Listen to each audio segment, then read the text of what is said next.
Assalamualaikum warahmatullahi wabarakatuh. Selamat pagi dan salam sejahtera untuk kita semua ya. Mudah-mudahan kita semua masih dalam kondisi yang sehat walafiat, tidak kurang satu apapun.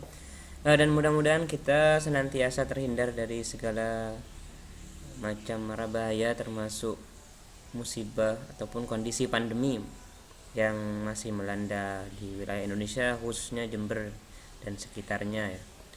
Oke, kali ini kita akan melanjutkan materi sejarah lintas minat.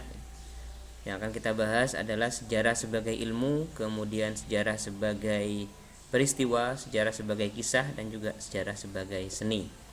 Kita mulai dari poin yang pertama, yaitu sejarah sebagai ilmu. Adapun kaidah-kaidah ilmu pengetahuan, yang pertama adalah sistematis, kemudian koheren, kemudian valid, kemudian reliable, kemudian akurat, objektif, mempunyai hukum, dalil, dan generalisasi. Nah, itu merupakan kaidah-kaidah ilmu pengetahuan. Jadi sejarah sebagai sebuah ilmu pengetahuan itu juga memiliki sistem yang berurutan gitu, sistematis ya. Memang ini sangat relevan ataupun sangat pas, sangat cocok dengan konsep berpikir sejarah yang sudah kita bahas di pertemuan sebelumnya, yaitu konsep berpikir diakronis berdasarkan urutan waktu. Kemudian koheren ya, taat asas.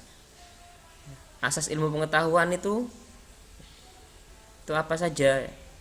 Jadi segala sesuatu itu disebut atau bisa dikatakan ilmu pengetahuan ketika yang pertama harus memiliki objek. Memiliki objek. Jadi ada objek yang dikaji. Kalau sejarah, objeknya apa? Biasanya ilmu-ilmu sosial itu objeknya adalah manusia. Cuman nanti sudut pandangnya aja yang berbeda. Contoh misalkan kayak sejarah. Sejarah itu melihat manusia dari peristiwanya, dari segala sesuatu, dari aktivitas yang dilakukan oleh manusia pada masa lampau. Kemudian kalau ilmu yang lain misalkan ilmu ekonomi, berarti melihat manusia itu dari sisi bagaimana cara mereka itu memenuhi kebutuhan mereka sehari-hari.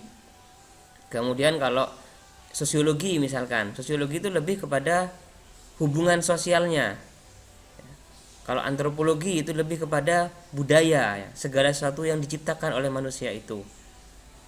Itu yang dimaksud dengan objektif. Kemudian asas yang kedua itu adalah general ya, berlaku umum. Dikatakan sebagai ilmu ketika konsep ataupun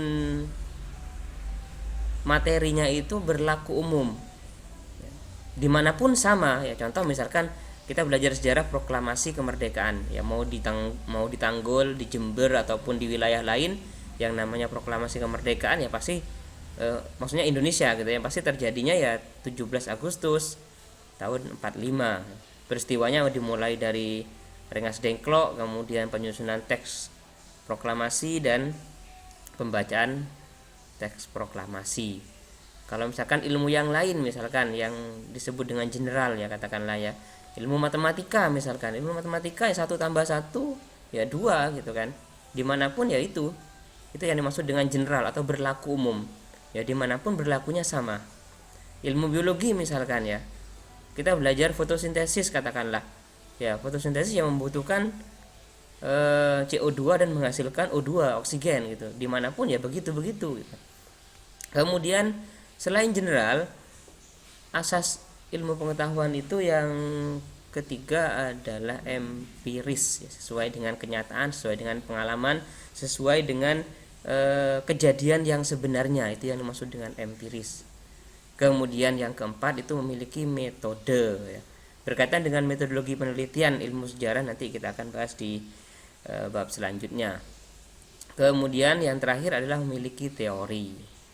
Itu adalah asas-asas ilmu pengetahuan. Kemudian valid ya, valid itu kaidah yang selanjutnya ya,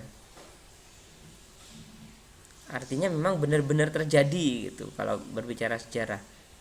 Kemudian reliable, dapat dipercaya ya, jadi ada bukti-bukti yang mendukung analisis dari peristiwa yang terjadi itu. Kemudian akurat, tepat, ya hampir sama ya dengan reliable tadi ya. Kemudian objektif, ya benar sesuai dengan kenyataan yang ada. Kemudian mempunyai hukum, kemudian memiliki dalil. Dalil ini sama dengan teori yang tadi sudah Bapak jelaskan ya. Kemudian yang terakhir generalisasi, berlaku umum. Nah, kemudian sejarah dapat disebut sebagai ilmu pengetahuan. Ini sudah Bapak bahas barusan ya, karena memiliki objek, empiris, metode, dan juga generalisasi ya.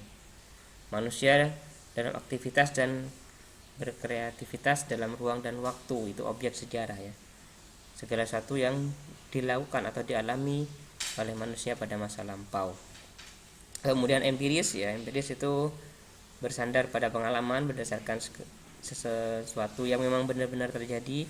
Memiliki metode, ya ini metodologi penelitian sejarah. Ada 4 tahapan ya. Yang pertama heuristik, yang kedua itu kritik atau verifikasi, yang ketiga interpretasi, dan yang keempat historiografi. Kemudian berlaku umum ya. Berlaku umum itu maksudnya dimanapun ya sama gitu kan.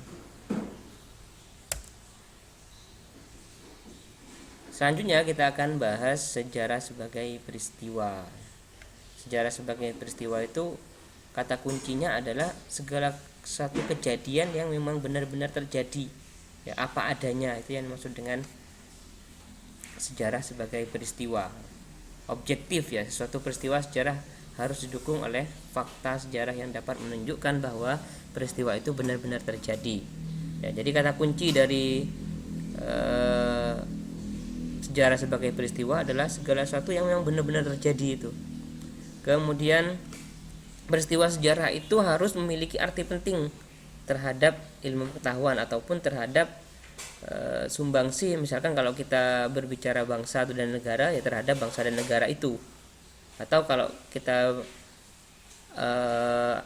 kerucutkan ataupun analogikan ke hal-hal yang lebih sifatnya pribadi ya, katakanlah sejarah kita ya, berarti segala sesuatu yang penting bagi kita.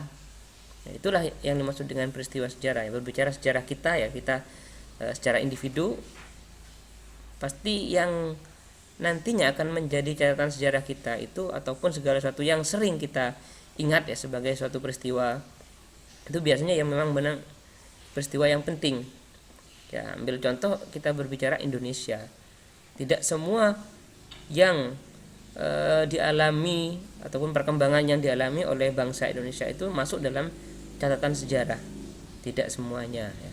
Hanya hal-hal penting saja. Kemudian yang selanjutnya adalah sejarah sebagai kisah ya. Sejarah sebagai kisah ini merupakan tugas sejarawan ya, bercerita mengenai peristiwa yang telah terjadi, namun cerita tersebut harus didasarkan pada fakta-fakta ya. Jadi perbedaan antara sejarah sebagai peristiwa dengan sejarah sebagai kisah. Kalau sejarah sebagai peristiwa memang kejadian yang sebenarnya, itu sejarah sebagai peristiwa. Nah, apabila kejadian itu kemudian diceritakan kembali, itu sudah beda lagi ya. Itu sudah masuk pada ranah sejarah sebagai kisah. Ya, seperti Bapak misalkan hari ini ataupun di pertemuan-pertemuan sebelumnya menjelaskan peristiwa, katakanlah peristiwa proklamasi, kemudian terciptanya bumi, kemudian proses perkembangan kebudayaan. Nah, itu masuk pada ranah sejarah sebagai kisah ya. Sejarah sebagai peristiwanya kapan? Ya memang kejadian saat terjadi itu. Kalau berbicara kemerdekaan ya tahun 45 itu sejarah sebagai peristiwa. Kalau sekarang kita bercerita, itu sudah masuk pada sejarah sebagai kisah. Kemudian yang terakhir adalah sejarah sebagai seni ya.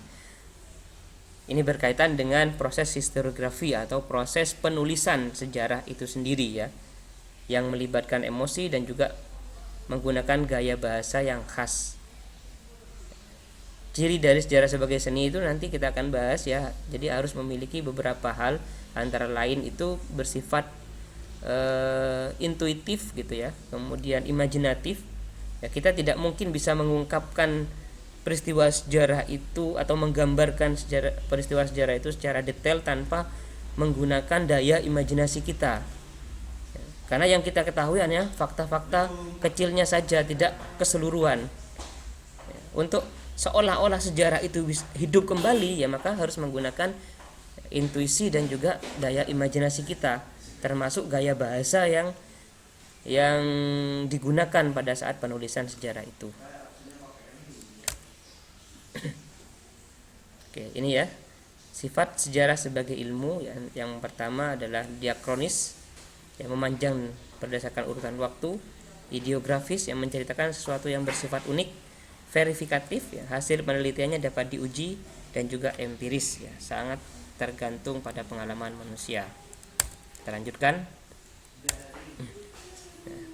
Kemudian manfaat mempelajari sejarah, ya. Soekarno mengungkapkan sebuah semboyan yang berbunyi jas merah, ya, jangan sekali-sekali melupakan sejarah.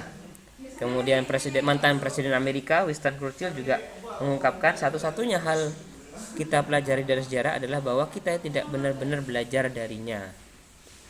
Nah, sejarah adalah guru kehidupan, historia magistra vitae istilahnya, ya.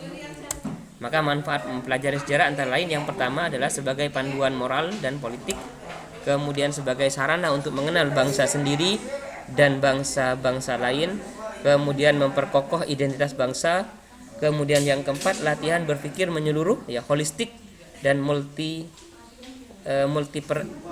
inspektif, ya, multi perspektif maksudnya, ya, jadi berpikir holistik utuh, ya, itu yang dimaksud dengan holistik. Kemudian multi